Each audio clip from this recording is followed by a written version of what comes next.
La guerra que devastaba Oriente desde 1937 y desde la invasión japonesa de China. Llegó a Europa el 1 de septiembre de 1939 con la invasión alemana de Polonia. Se hizo mundial el 7 de diciembre de 1941, cuando los aviones japoneses atacaron la base naval estadounidense de Pearl Harbor. Llegó a todos los continentes. Y duró 6 años.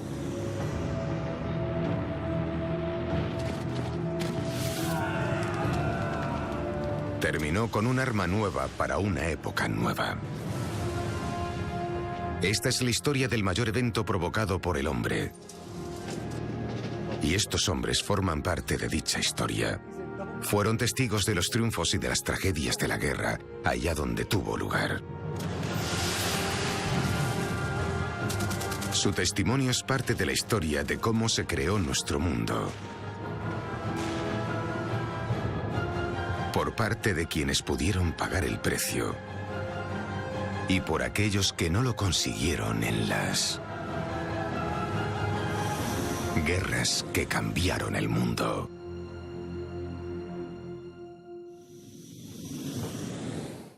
La propia guerra, los hombres. El día que iniciaba su tercer mandato como presidente de Estados Unidos, Roosevelt garabateó una famosa nota a Winston Churchill. En ella citaba al poeta Longfellow: tú también sigue navegando, oh nave del Estado, sigue navegando. Oh unión fuerte y grande, la humanidad con todos sus temores, con toda la esperanza en años venideros, está sin aliento, pendiente de tu destino. Atentamente, Franklin D. Roosevelt.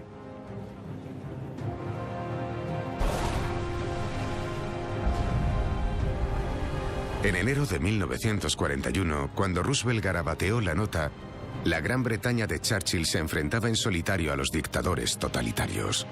A mediados de 1941, la Unión Soviética estaba bloqueada en una lucha titánica contra la Alemania de Hitler. Antes de que acabara el año, la humanidad, con toda la esperanza en los años venideros, dependería del destino de la gran unión de Roosevelt, obligado a sumarse a la lucha por lo que él denominó una fecha que pervivirá en la infamia. Episodio 6. Una fecha infame.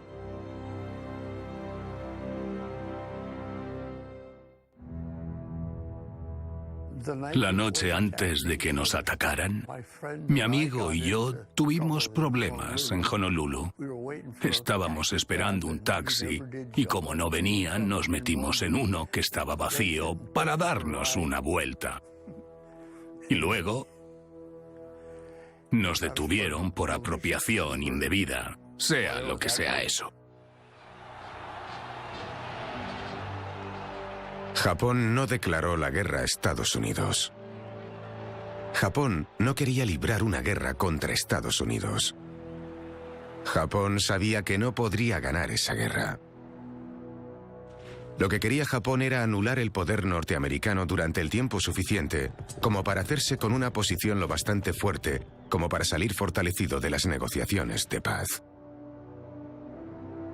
Eso significaba un ataque preventivo pensado para mantener el poder estadounidense fuera del ámbito de las operaciones japonesas. Porque en el ancho océano que separaba ese escenario del continente norteamericano, el poder equivalía al poder naval. Ese fue el razonamiento que hizo que los estrategas militares japoneses pusiesen su atención en la base estadounidense más cercana e importante, la gran instalación naval de Pearl Harbor, en Hawái. Cuando estalló la Segunda Guerra Mundial, el ejército estadounidense ocupaba el puesto 18 de la clasificación mundial, por detrás del de Checoslovaquia, un país que no ofreció resistencia a Hitler, pero tenía la armada más poderosa del mundo. Si conseguía paralizar la flota del Pacífico anclada en Pearl Harbor, Japón podría llevar a cabo su ofensiva y crear la esfera de coprosperidad de la Gran Asia Oriental. La falta de recursos naturales, sobre todo de petróleo, fue el motor que impulsó el afán de expansión de Japón. La esfera era un concepto propagandístico. En Japón a esa zona se la conocía como la zona meridional de recursos. Después de la ocupación de Indochina, Estados Unidos impuso un embargo de petróleo que negaba a Japón el 90% de sus importaciones de petróleo. La Armada japonesa calculó que como resultado se quedaría sin petróleo en un año. Tenían que actuar. El responsable de poner en marcha la ofensiva, el almirante Isoruko Yamamoto, comandante de la flota combinada, dijo de manera profética: en los primeros 6 o 12 meses de guerra contra Estados Unidos y Gran Bretaña, no cejaré en ganar victoria tras victoria. Después, no tengo expectativas de éxito. La flota zarpó discretamente con rumbo norte para evitar ser detectada por los aviones o navíos patrulleros. Yamamoto dio la señal de adelante. El monte Nitaka en Taiwán era la montaña más alta del imperio japonés. Nitaka, llama Nabore, decía el mensaje. Subid al monte Nitaka.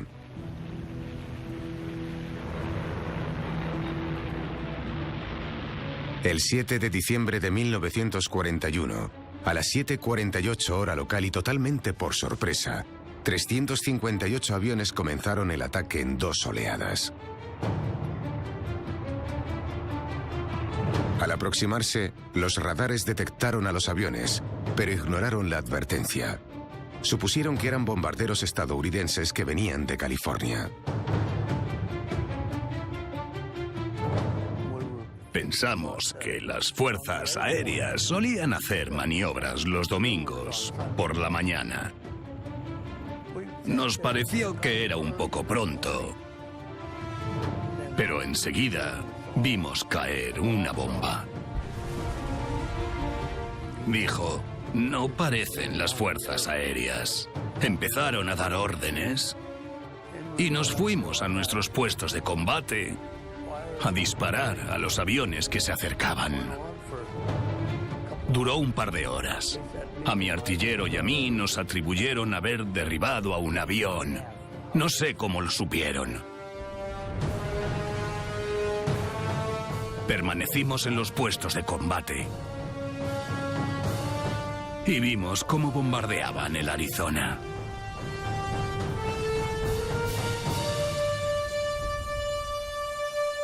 Cuatro de cada 5 hombres a bordo del Arizona murieron.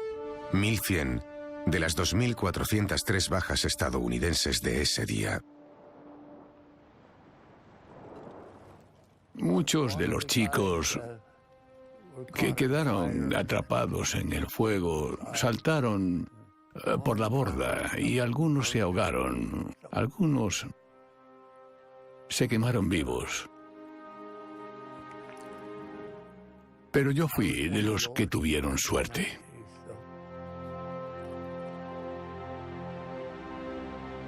El gigantesco depósito de combustible de Pearl Harbor no sufrió daños.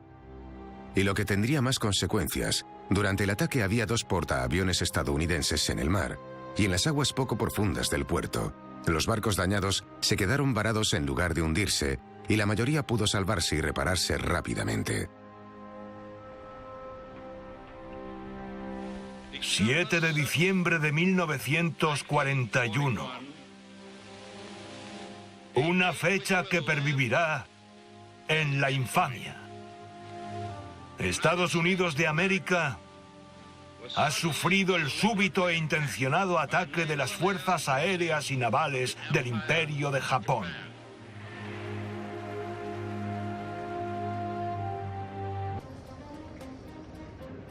Estados Unidos estaba en guerra. Lo que eso podía significar al otro lado del Atlántico no estuvo claro inmediatamente. El Congreso votó la guerra contra Japón. Las oficinas de reclutamiento de todo el país tuvieron que permanecer abiertas toda la noche. En la calle 60 había una pista de patinaje y un bulevar, y también una tienda de saneamientos. Eran las 2:30 de la tarde cuando dijeron por el altavoz que nos fuéramos, porque iban a cerrar, que los japoneses habían atacado Pearl Harbor. Estaba pasando el rato en la calle, como solía hacer por aquel entonces con mi grupo de amigos, y oímos que habían atacado Pearl Harbor. Nadie sabía dónde estaba Pearl Harbor. Era la primera vez que lo oíamos.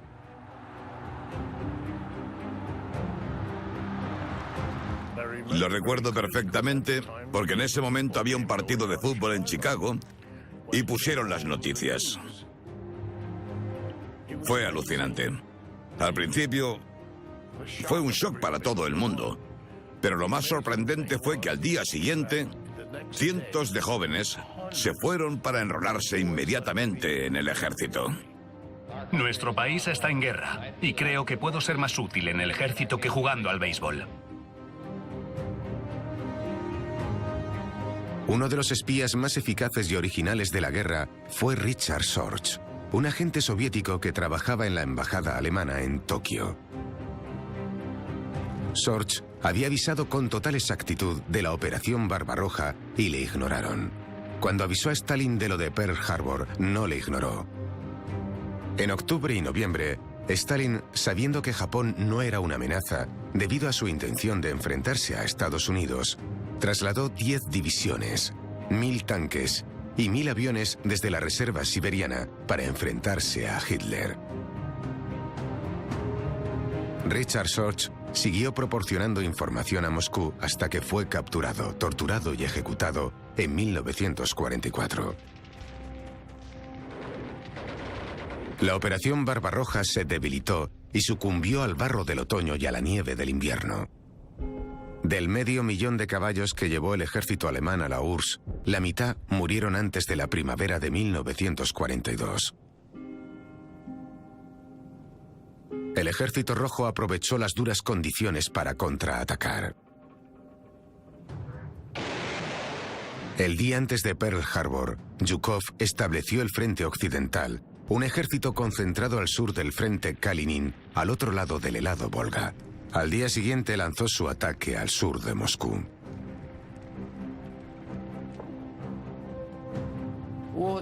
Recuerdo que cuando entramos en el primer pueblo, pudimos ver una trinchera antitanques.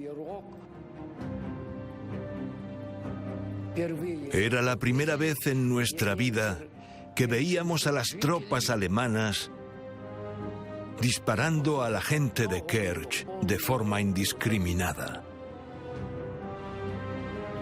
La trinchera antitanques estaba llena de cuerpos. Algunos eran bebés.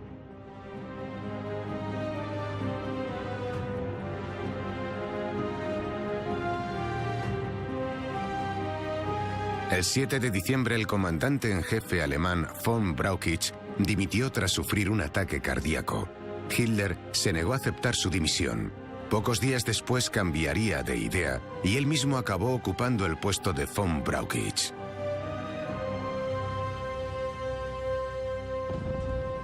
El enemigo superaba en número al ejército soviético, que estaba mucho peor equipado, excepto por los abrigos y las botas.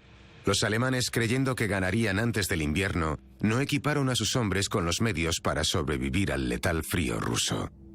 Sus vehículos dejaron de funcionar, sus anticongelantes se congelaron, y también los lubricantes.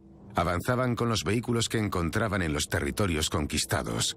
De ahí que, por ejemplo, una división de acorazados utilizara más de 100 tipos de camiones y 37 tipos de motos. Semejante incompetencia dio pie a la opinión de que lo bien que luchaban los alemanes ocultaba lo mal que hacían la guerra.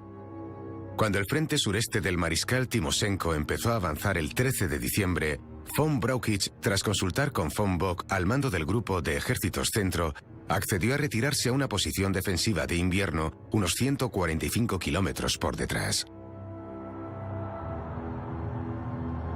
El 14, Hitler reaccionó frenéticamente. Sustituyó a von Bock.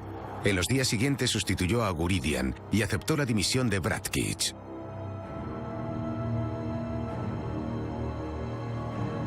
El 20 de diciembre, Joseph Goebbels emitió una petición de ropa de invierno.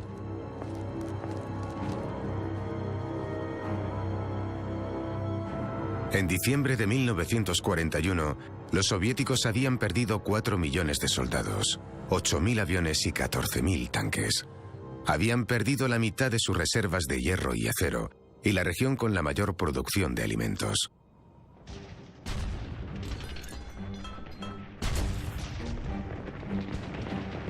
Que la Unión Soviética se recuperara de una situación tan precaria y acabara infringiendo una demoledora derrota al invasor es una de las preguntas claves para entender la Segunda Guerra Mundial.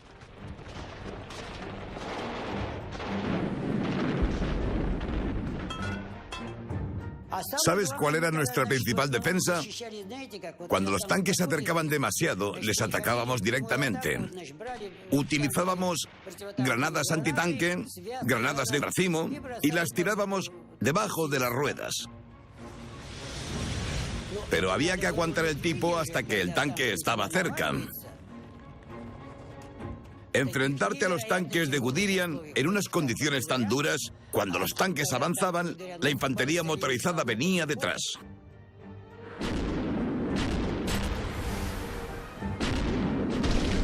A principios de enero los soviéticos se reagruparon y el 12 de enero el comando del grupo de ejércitos de centro, von Lieb, pidió permiso para retirarse al otro lado del río Labet.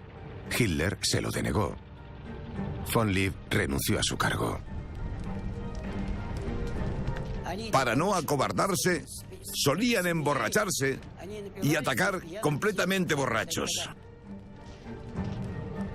Cuando los tanques se acercaban, los soldados gritaban: «¡Ruso, ríndete! ¡Ruso, ríndete!».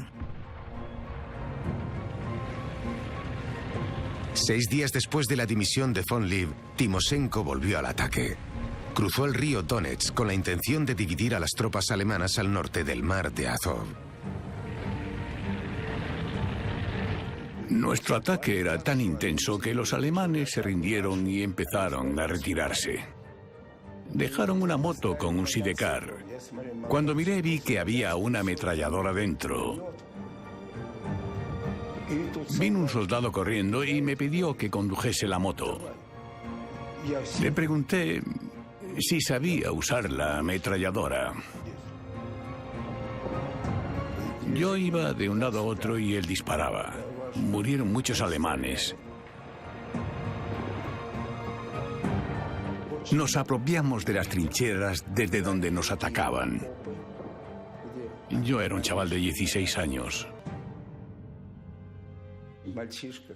¿Te lo imaginas? A principios de febrero, con menos armas y peor equipados, el contraataque soviético empezó a perder fuerza. El éxito de principios de mes, frenar a 90.000 soldados alemanes en Demiansk, compensó la pérdida del segundo ejército de asalto, que en su avance hacia el norte para liberar a la asediada Leningrado, se vio atrapado en un contraataque alemán. A finales de marzo, con la certeza de una nueva campaña en primavera, el frente se estabilizó. Las pérdidas en los combates de invierno fueron tremendas. Ambos ejércitos tenían que volver a equiparse y recuperar fuerzas. El 5 de abril, Hitler emitió la directiva número 41 del Führer, la Operación Azul, una ofensiva estival que arrancaría a finales de junio.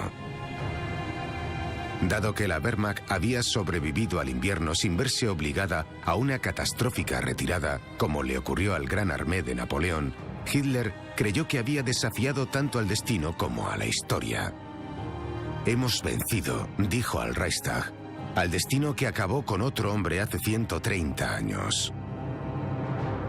Mentira. Desde principios de mayo, los combates en el frente oriental se habían intensificado.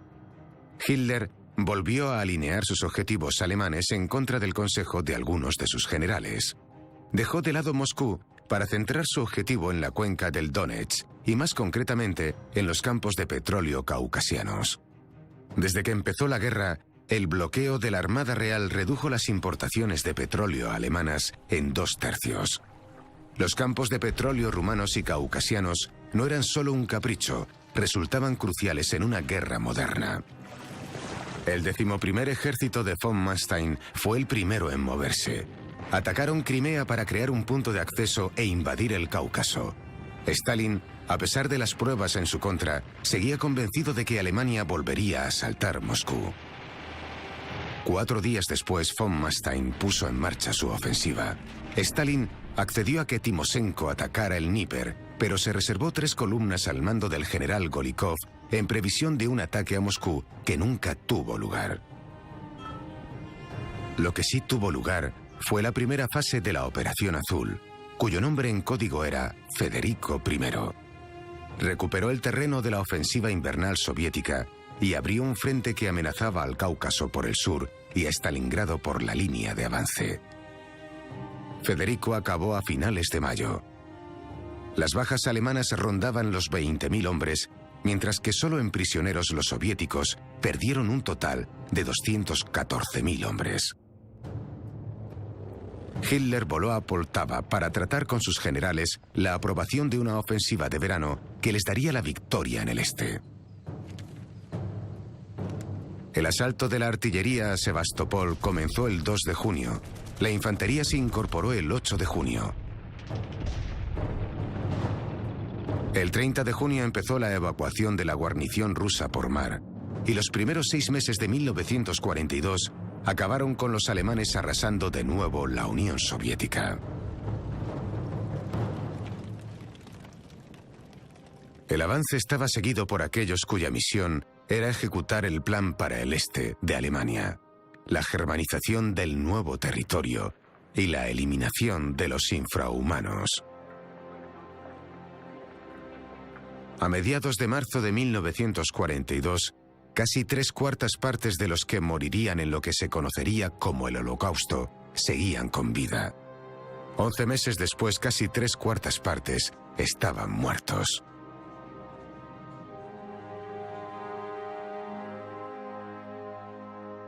De repente nos hacinaron en la parte más pobre de la ciudad. 30.000 personas. Hombres, mujeres, niños, bebés, mujeres embarazadas, ancianos, enfermos, todos. Toda la población. Tenías que mudarte a la parte más pobre de la ciudad. Antes de la guerra, allí solían vivir unas 10, 12.000 personas.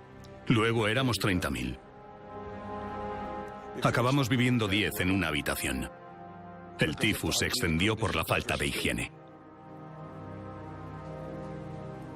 Fue un doble revés.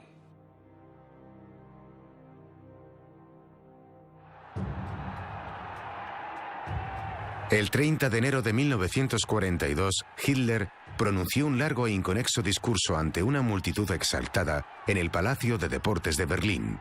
Arremetió contra Inglaterra, se burló de Churchill, denigró a Roosevelt, alabó a Japón, prometió vencer a los bolcheviques y, cómo no, mencionó su tema más famoso. Nosotros decimos que la guerra no terminará como imaginan los judíos, es decir, con el desarraigo de los arios, sino que el resultado de esta guerra será la completa aniquilación de los judíos. El discurso fue 10 días después del inicio de una conferencia en una villa de una localidad cercana a Berlín, Wannsee.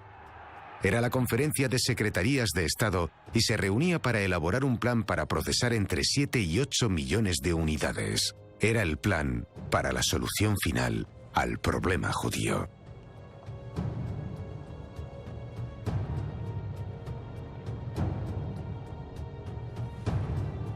Más de la mitad de los que asistieron a la conferencia eran doctores, muchos de ellos juristas. Emitirían sus órdenes y casi un 65% de sus objetivos se cumplirían. Y lo harían en todos los territorios ocupados. El 27 de marzo se envió el primer tren de judíos franceses a Polonia. Sería el primero de muchos. Casi 1,5 millones de unidades cuyo exterminio planeó la conferencia de Wannsee no murieron en una matanza industrial con gas. Murieron a manos de hombres que estaban a unos metros de distancia apuntando con el cañón de su arma.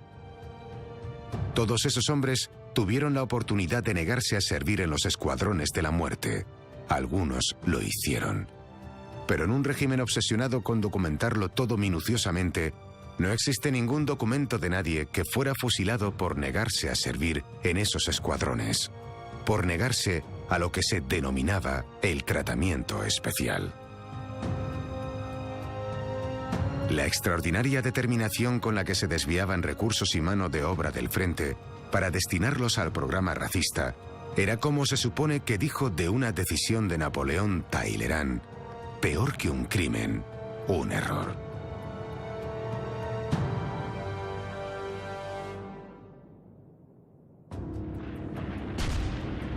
La erosión de un combate a gran escala estaba consumiendo a Alemania, que tenía una capacidad limitada para reabastecerse de hombres y municiones. Por su parte, Rusia parecía tener una capacidad de reemplazo ilimitada que ahora se veía complementada por los convoyes de suministros que sus aliados británicos y norteamericanos enviaban a través de Irán hasta el Cáucaso y el Mar Ártico. Hasta que el 27 de junio, el convoy PQ-17 partió hacia Arkhangel. Zarparon 33 buques mercantes, un petrolero y más de 29 navíos. Submarinos, aviones y barcos de superficie acecharon al convoy casi desde el principio. 10 barcos llegaron a su destino. No se enviaron más convoyes al Ártico hasta septiembre. Las pérdidas del PQ-17 eran en parte la razón para suspender los convoyes, pero otra era la urgente necesidad de desviar envíos para abastecer a Malta, cuya importancia estratégica se había magnificado por los acontecimientos en el norte de África. Desde su avance inicial el 21 de enero hasta tomar una posición defensiva frente a los británicos en la línea del Alamein a principios de agosto, el Africa Corps había ascendido imparable por Libia hasta Egipto y amenazaba a Alejandría y al Canal de Suez. Una vez más, señaló uno de los oficiales de Rommel cuando iban a atacar: vamos por delante.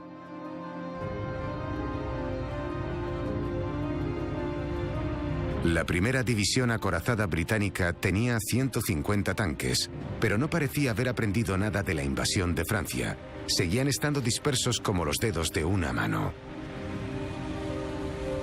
Rommel golpeó con su puño.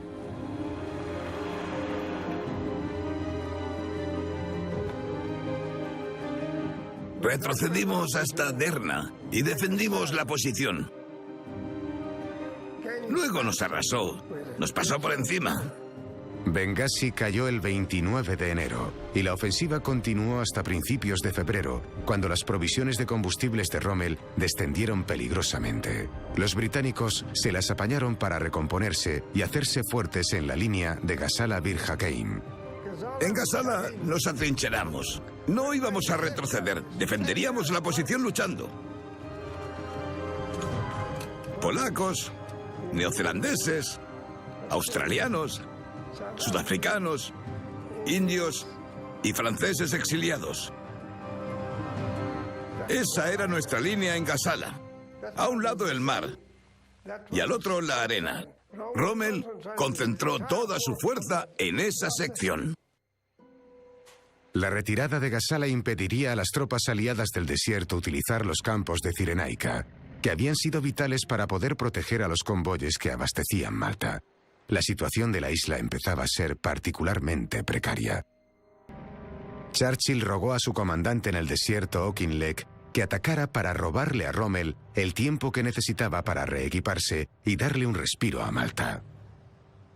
Auchinleck le prometió pasar a la ofensiva en junio, pero Rommel se le adelantó atacando el 26 de mayo. Por entonces la situación de Malta no se había resuelto, pero había mejorado. El 9 de mayo, los portaaviones consiguieron llegar hasta la isla y descargar 60 Spitfires. Al día siguiente, el eje se encontraba por primera vez en desventaja numérica en el cielo. Perdieron 12 aviones a cambio de 2 o 3 Spitfires. A finales de mayo la atención había vuelto a África. Rommel presionó la línea de Gazala hasta iniciar la llamada Batalla del Caldero, un intento de atravesar las líneas que tuvo éxito. El 5 de junio los aliados iniciaron el contraataque, la Operación Aberdeen. fue un fracaso. Los comandantes británicos decidieron esperar a que Rommel hiciera el siguiente movimiento. El 11 se movió. Los franceses exiliados aislados en Ben Hakeim acabaron cayendo tras luchar valientemente, y Rommel, que tenía el doble de tanques, se lanzó al hueco que había entre Knightsbridge y el Adem. La maniobra acorraló a la mayoría de los acorazados británicos en Knightsbridge y los destruyó. Los tanques alemanes llevaban la infantería detrás y venían hacia nosotros y no sabían que estábamos allí. Cuando se acercaron lo bastante, les disparé como un loco porque venían a por mí.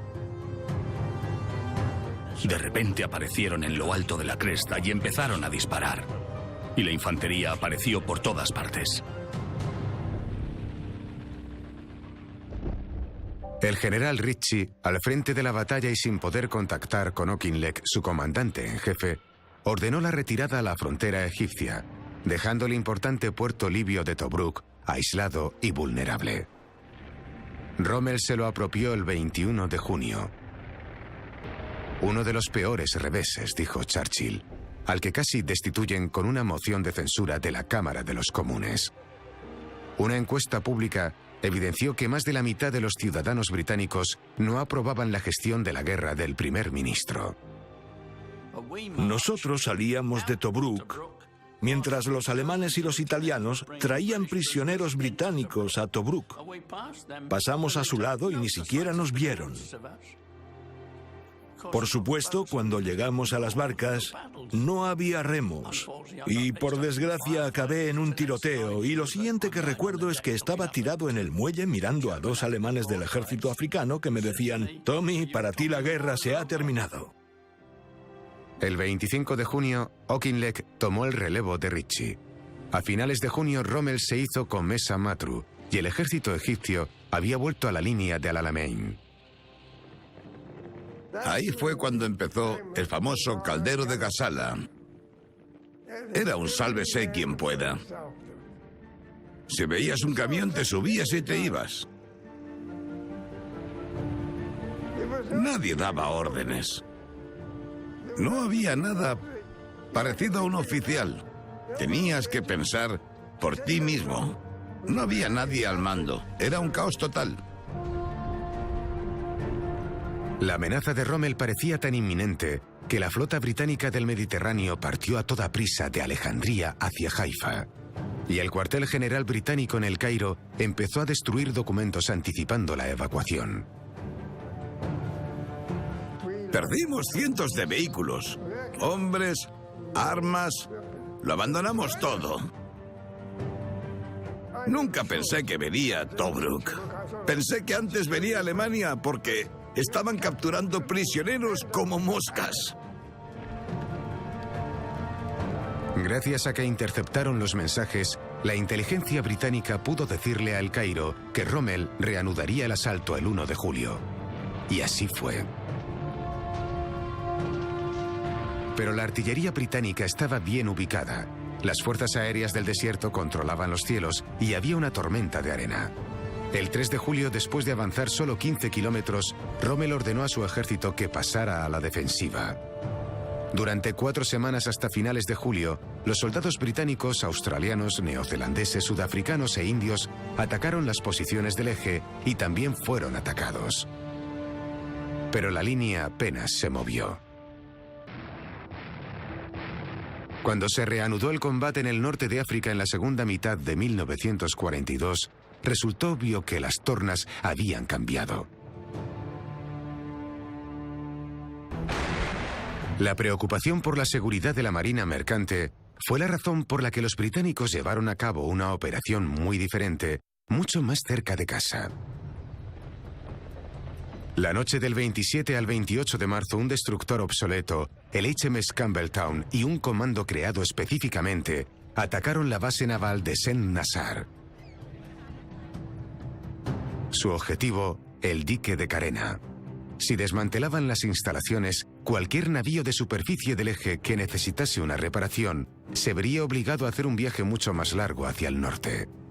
El Campbelltown estaba acorralado por las bocanas del puerto. La defensa alemana inutilizó todos los botes que los comandos pretendían utilizar para escapar. Obligado a combatir, el comando acorralado acabó entregándose.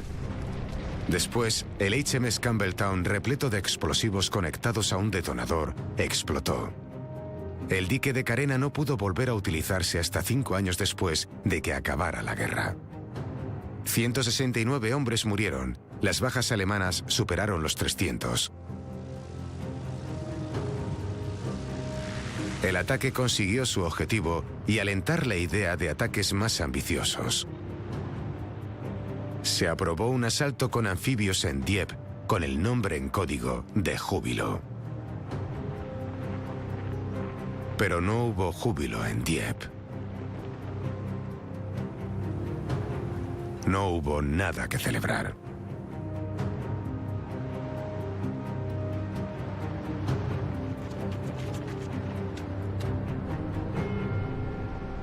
El 19 de agosto, un ejército compuesto sobre todo de soldados canadienses fue conducido sin el apoyo naval adecuado a una playa de guijarros que los tanques no podían atravesar.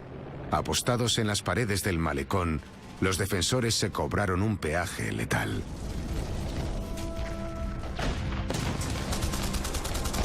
Más del 60% de los canadienses acabaron muertos, heridos o capturados. El incidente es una de las controversias más ferozmente cuestionadas de la guerra. Sus defensores, que describen el incidente como un reconocimiento en profundidad, afirman que aunque el ataque fracasó, lo aprendido sobre el desembarco de los anfibios salvó muchas vidas el día D.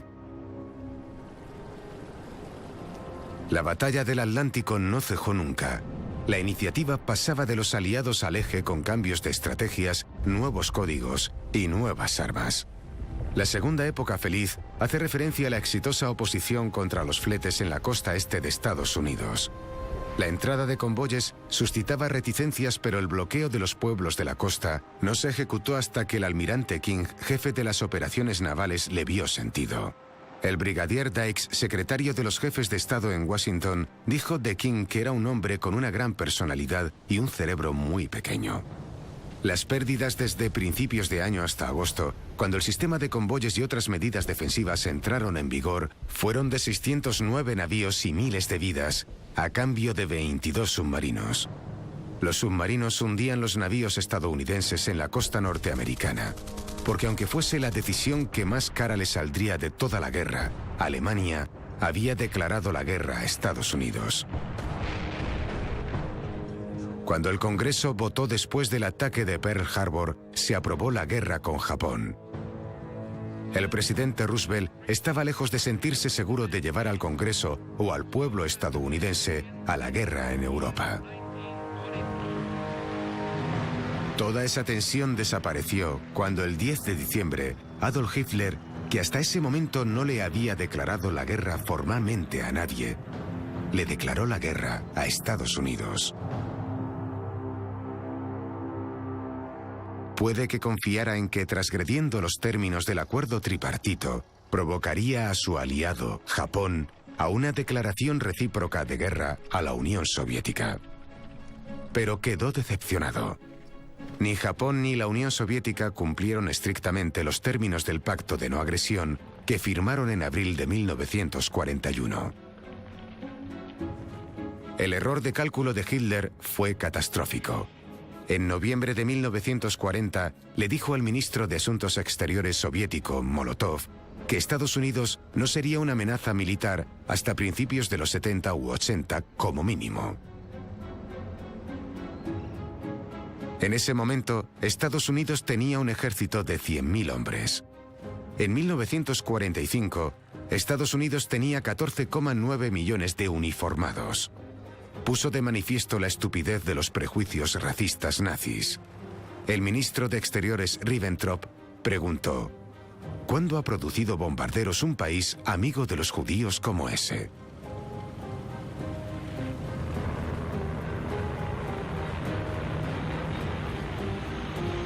Winston Churchill lo tenía claro. Cuando Estados Unidos entró en guerra, afirmó: la suerte de Alemania está echada, la suerte de Italia está echada, y los japoneses, añadió, van a morder el polvo.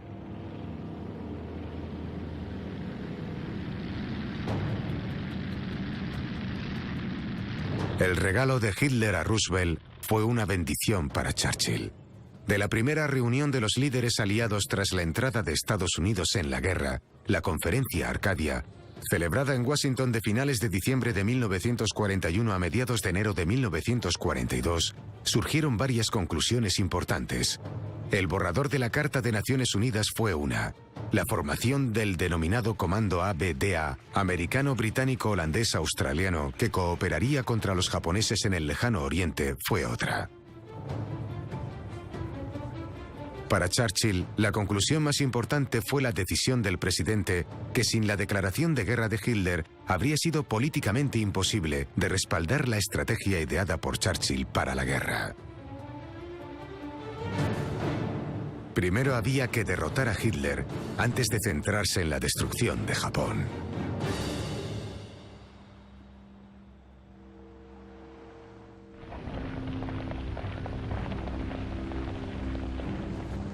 A mediados de enero de 1942, el extraordinario avance de Japón por la región del Pacífico asiático debió ser motivo más que suficiente para que algún alto mando estadounidense cuestionara la decisión, como hicieron muchos. El inaudito plan de Japón dejaba gran parte de su ejército en China, mientras iniciaba una vasta y rápida conquista horas antes del ataque a Pearl Harbor. Las tropas terrestres de Kota Baru atacaron la costa este de Malasia 2 horas y media antes de que cayera la primera bomba en Pearl Harbor. 3 horas después del ataque a Pearl Harbor, los japoneses atacaron Hong Kong. En breve comenzarían los ataques en las Indias Orientales holandesas, en Filipinas, al sur en Nueva Guinea y bajando por la península malaya hasta Singapur, a más de 6.000 kilómetros de Tokio. En primaria nos enseñaban que al crecer para los hombres era un honor convertirse en soldado y morir en la batalla. Las chicas crecerían, serían enfermeras, cuidarían de los soldados en los hospitales de campaña, luego les caería una bomba enemiga y morirían. Eso era un honor para las mujeres. Era importante que todo el mundo muriera en la guerra. Los japoneses se extendieron por el Pacífico, un océano enorme pero no vacío. Un anillo de islas fortificadas permitiría defender la esfera de la coprosperidad, entre las que se incluirían las antiguas colonias alemanas que pasaron a manos de Japón con el Tratado de Versalles, las Islas Marshall, Carolinas y Marianas. En apenas 6 meses, el ejército y la armada imperiales de Japón estarían en posesión de 1/6 de la superficie terrestre.